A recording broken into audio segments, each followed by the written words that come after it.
Well. This episode of Evil as Hell is about July 4th. And I do mean July 4th. Because they're lying to the Jews and telling them this is the day we got our independence. Independence Day also refers to the 4th of July or July 4th as a federal holiday commemorating and adopting the Declaration of Independence 240 years ago on July 4th, 1776. Now watch this. We were still slaves at this time. We didn't have their independence. They were celebrating their independence from Britain, from Europe, which wasn't even a real independence that they needed because they're all Edomites and they was just basically tinkering over a certain type of treatment or a certain type of rage. As far as us being the true Jews of America, we struggle even on walking to the store without being killed. Now, the people who call themselves Jewish are telling you straight up they are converters to Judaism. Jewish meaning pertaining to. But we know whatever good for Edom is horrible for Judah. Wherever is good for America is horrible for the true Israelites. From Thanksgiving to the slaughtering of a whole people to even Christmas, the Bible speaks about all this, as we shall be getting into in a moment here. But I want you guys to wake up and recognize where evil is. Behold, I come quickly.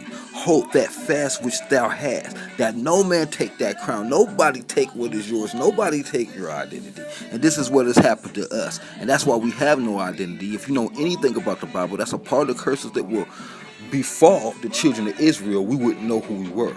I know the works and thy tribulations and the poverty, but thou art rich. And I know the blasphemy of them that say they are Jews but are not, but are the synagogue of Satan.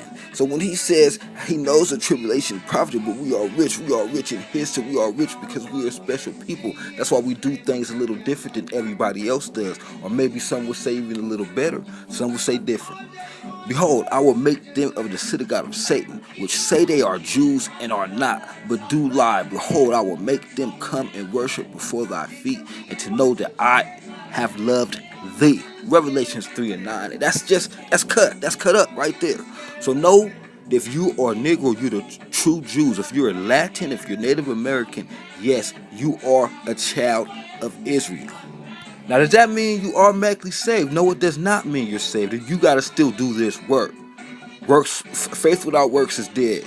Beware lest any man spoil you through philosophy and vain deceit, after the tradition of men, after the rudiments of the world, and not after Christ. So this is all man's tradition, something that a man set up. This ain't the Passover or any of the holy days that the Lord has given us. This is all man-made holy days, which the Lord calls vain and calls it a deceit.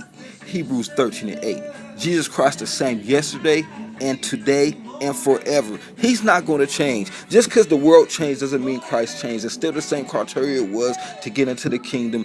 Thou who lasteth to the end, the same shall be saved, keeping these laws and staying in this truth and being a person of the Lord. Matthew 15:3. But he answered and said to them, why do ye also transgress the commandment of God by your tradition? Your tradition is sinning against the Lord. So anybody that calls himself being a person of the Lord, this is a wake-up call for you to get up and get it right and refrain from the law that man has and go to the law God has.